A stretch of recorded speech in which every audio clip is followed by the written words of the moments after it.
YouTube पर आपको doctor Doom की ओरिजिन की और भी वीडियो मिल जाएगी। तो मैं क्या स्पेशल ला रहा हूँ, ये डाउट है ना। एक्चुअली वीडियो तो मिल जाएगी बट मैं पूरी स्टोरी कवर करूँगा। मतलब डॉक्टर डूम को कॉस्ट्यूम कैसे मिला, उसकी माँ से बिछड़ना, उसके पिता का डेथ, उसकी love life, school, every single thing. और टोटल 6 इशू हैं, मैं 3 पार्ट में कवर करूँगा। तो चलिए शुरू करते हैं बिना किसी देरी के।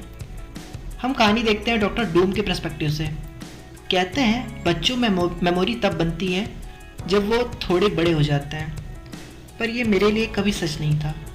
विक्टर वॉन डूम को सब याद है, हार, सैक्रिफाइस, बदला, सब।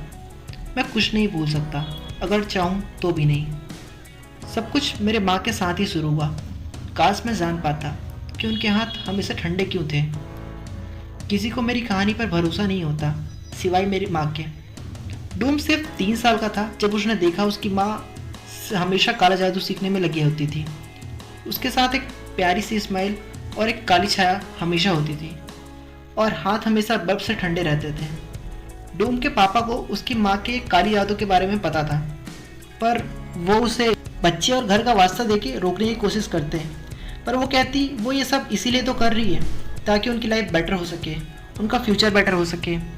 पापा सही थे, उसकी माँ कभी नहीं समझेगी कि पावर के लिए उन्हें क्या खोना पड़ेगा, और ये भी कि पावर उनके कंट्रोल से बाहर है।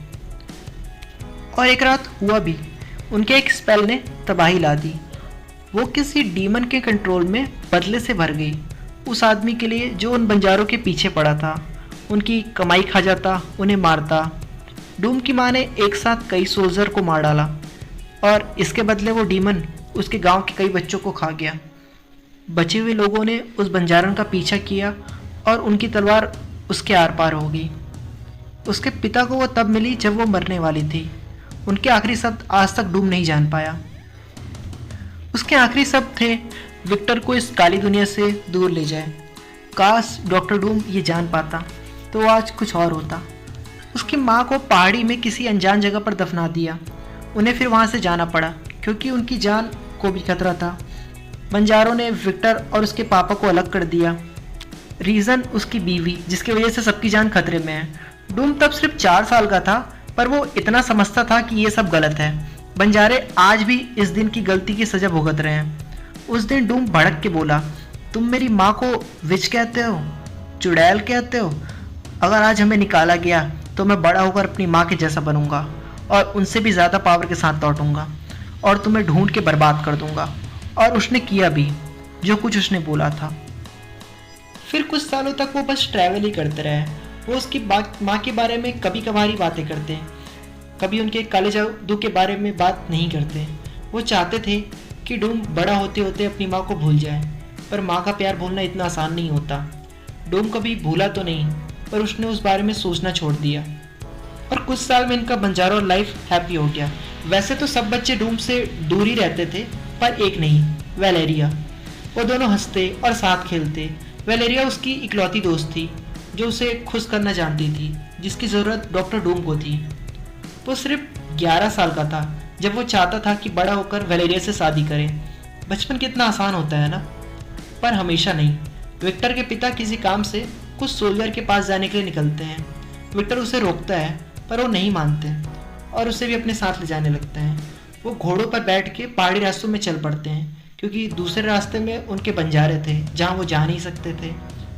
घोड़े के लिए उस रास्ते में चलना मुश्किल था, चारों तरफ बर्फ ही बर्फ थी। 4 दिन बाद उन्होंने देखा कुछ सिपाही फुल कोट में उन्हें ही ढूंढ रहे थे, और ये थे कि कम कपड़ों में ठिठुर रहे थे। वो जान बचाने उन सिपाही के जाने का वेट करते, विक्टर को उसके पिता का कोट पहना देते। अगली सुबह जब वो उठा तो उसके पिता बर्फ में जम चुके थे। वो उसे उठाने का बहुत ट्राई करता और उसके हाथ उन दोनों में फंस चुके थे। धीरे धीरे वो मरने की हालत में जाने लगा। कुछ देर बाद बोरिस ने उनको ढूंढा। अगले कुछ दिन अजीब थे।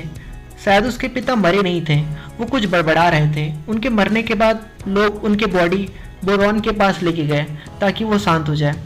कुछ दिन बाद विक्टर पूरा बदल गया।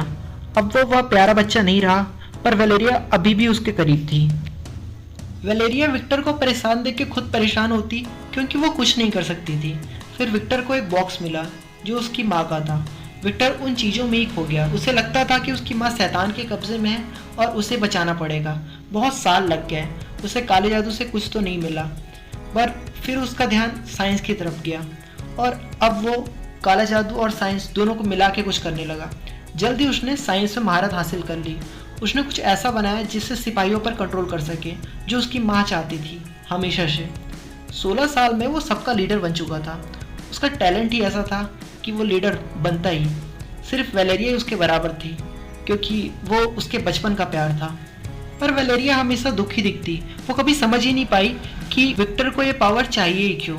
वो नहीं समझ पाई कि ये सब विक्टर सिर्फ अपनी माँ के लिए कर रहा है, ताकि उसे आज़ाद करा सके। बोरॉन के लोग उसको मारना चाहते और तब उसको ख्याल आया कि जब उसने उन सिपाहियों को देखा, फिर उसके पिता की तकलीफ और उसके माँ का दर्द उसके सामने था और अब ये बदला एक खेल बन चुका था। इसके लोग सिपाहियों को देखते और उसके पीछे भागने लगते और एक दिन सब कुछ बदल गया। वो चलते चलते रास्ता भटक गया और एक सिपाही ने उसे देख लिया। उस पर गन तान दी। उसे लड़ने के लिए उसके पास कोई गैजेट नहीं था। उसकी मौत सामने थी। तभी उसने उस पर अटैक किया और उसे समाप्त कर दिया। एक बच्चे के लिए बहुत ज़्यादा था, क्योंकि वो अपने माँ की जैसा बन चुका था। अब उसके हाथ कांपते, हमेशा उस सिपाही का मरा हुआ चेहरा दिखाई देता। उसका पूरा दिन वैसे ही खराब जाता। तभी कोई आया यूएसए से विक्टर को ढूंढते हुए। ऑफ कोर्स वो फेमस था। वो उस सबको लैब और स्कूल में पढ़ने का ऑफर देने लगा और फिर उसे एक ऑफर मिला जहाँ पैसा, ज्ञान, सब कुछ था। उसे लैटवेरिया छोड़ के यूएसए जाना था, जहाँ वो सब कुछ खो देगा। विक्टर का यूएसए आना खास था। उसके पास न तो कोई वीज़ा था, ना पासपोर्ट। उसकी फ्यूचर देखने की एबिलिटी ही उसका पासपोर्ट था। विक्टर वहाँ जनरल से मिलता है। वो उसे लैब दिखाते। विक्टर का काम यूनिवर्सिटी में और इनके साथ काम करना था। विक्टर के पास कोई साधन नहीं थे, फिर भी उसने सब कुछ बनाया। पर उसे यहाँ सब कुछ मिलने वाला था, सारी लग्जरी। वो इसे घुमाते और इसका एडमिशन कराते। वो उसे ले आए इसलिए क्योंकि वो यहाँ सब कुछ संभाल सके। वो अब पास को छोड़कर फ्यूचर में आगे बढ़ना चाहता था। फिर वो मिलता है रीड रिचर्ड से, एक और स्टूडेंट जिसकी बात लैब में जनरल कर रहे थे। रीड भी डूम के साथ ही लैब में काम करने वाला था।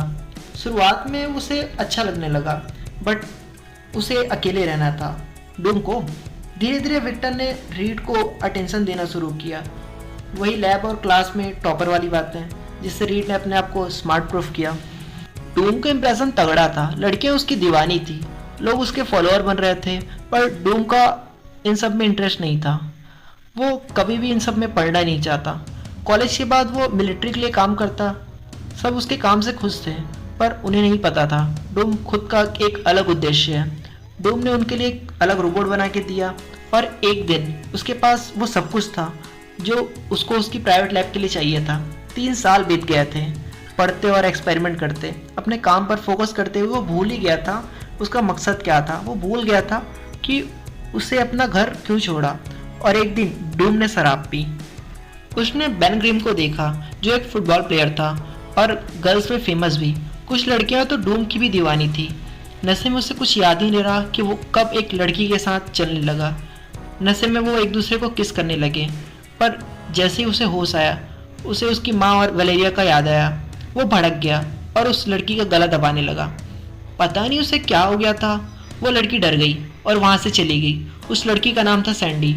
उसने स्कूल तो नहीं छोड़ा, पर वो डूम पर केस करने वाली थी, पर उसके मिलिट्री से कनेक्शन के बारे में जानकर उसने केस नहीं किया। विक्टर अपनी पढ़ाई में लगा हुआ था जैसे कुछ हुआ ही नहीं। विक्टर की अजीब बातें से लोग मुश्किल से सहन कर पाते और उससे डरते, पर मतलब था सिर्फ अपने काम से। और उसके बाद तो वो ज़्यादातर टाइम लैब में ही बिताने लगा, ताकि पहले जो हुआ वो दोबारा ना हो। और बाहर से तो वो अकेला दिखता, पर अंदर से वो नहीं था। वो एक पोर्टल बनाने पे काम कर रहा था, जहाँ से एक पल में ही कहीं दूसरी जगह पहुँच जाए। उसने चिंपैंजी की मदद से ऑलरेडी एक्सपेरिमेंट कर लिया था। विक्टर के सामने रीड की कुछ औकात ही नहीं थी। रीड अपना स्पेस प्रोग्राम में जाना चाहता था और डूम भी यही चाहता था कि वो इससे दूर रहे। डूम ने कुछ बोर्ड बनाए थे जो कुछ इंटरनल प्रॉब्लम की वजह से चल नहीं रहे थे। वो खुद को इंसान समझने लगे थे, शायद इसीलिए। एक दिन अचानक रीड को डूम के कुछ डॉक्यूमेंट मिले। उसे उस दिन पहली बार डूम पर डाउट हुआ। रीड कुछ समझा तो नहीं, क्योंकि डूम का साइंस कहीं ज़्यादा ऊपर का था। उसे लगता था कि वो अपने माँ तक पहुँचने के रास्ते में है, पर वो गलत था। वो एक्सपेरिमेंट उतना ही परफेक्ट नहीं था। उसे उसकी माँ का इल्यूज़न आया और उसे लगा जैसे मौत उसके सामने है। एक्सपेरिमेंट फेल हो गया, उसका चेहरा जल गया। डूम तो बच गया, पर उसके साथ काम करने वाला एक बंदा नहीं रहा। जब वो उठा तो कॉलेज का डीन उसे सब कुछ बता रहा था। डूम को फर्क नहीं पड़ता था। वो कई दिनों से हॉस्पिटल में रहा और जब वो ठीक हुआ तो उसका फेस पूरी तरीके से जल गया था। कुछ दिन बाद वो भागने की प्लानिंग करने लगा एंड फाइनली उसने एक रोबोट पर कंट्रोल पा लिया और आर्मी लैब में सब कुछ बर्बाद कर दिए। वहाँ से डूम अपने सारे रोबोट चुरा के फाइनली फ्लाइट के थ्रू भाग गया।